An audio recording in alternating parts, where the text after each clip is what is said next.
సకలలోకములు తెలుగు మాధ్యమ మధ్యంలో భూలోకంలో కూడా వచ్చిన వాడు ఆయన. భూలోకంలోకి వచ్చేసరికి భూలోకంలో మానవులు చాలా కష్టాలు పడుతున్నట్టుగా అనిపించింది.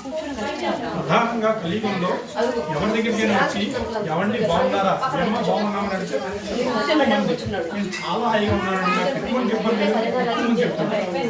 చాలా మంది ఎంత ఉన్నప్పటికీ కూడా నడుస్తోంది అవుతోంది ఎందుకు బాధపడుతుంటే ఆలోచించగా ఆయనకి సుఖము సౌఖ్యము నారాయణ దేవం శుక్రవర్ణం చతుర్భుజం శంఖం చక్రం వనమాల విభూషణం. ఆ నాగమహాముని లోకంలో చతుర్భుజుడు అంటే 4 దేశములు కలిసి శంఖము చక్రం నాలుగు అలంకారం ఉన్నటువంటి శ్రీమహావిష్ణువుని చూసి ప్రార్థనలో నమస్కారం చేసేసరికి శ్రీహరి ఆ స్తోత్రాన్ని సంతోషించి వచ్చిన కారణం ఏమిటి, నీ కోరికను నేను తీర్చగలను చెప్పమని నారదమహా నిజంగా చెప్తున్నారు. జగదర్శక భూలోకంలో మానవులు చాలా కష్టాలు పడుతూ ఉన్నారు.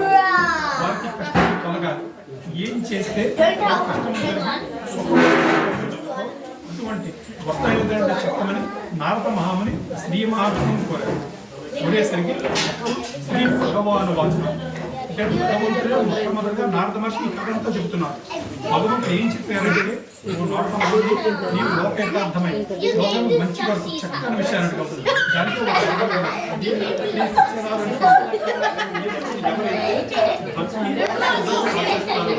ఎవరైతే ఈ కథని భక్తితో వింటారో వారందరూ కూడా అన్ని ఐశ్వర్యాలు కూడా పొంది జీవిత కాలంలో మోక్షాన్ని ప్రధానంగా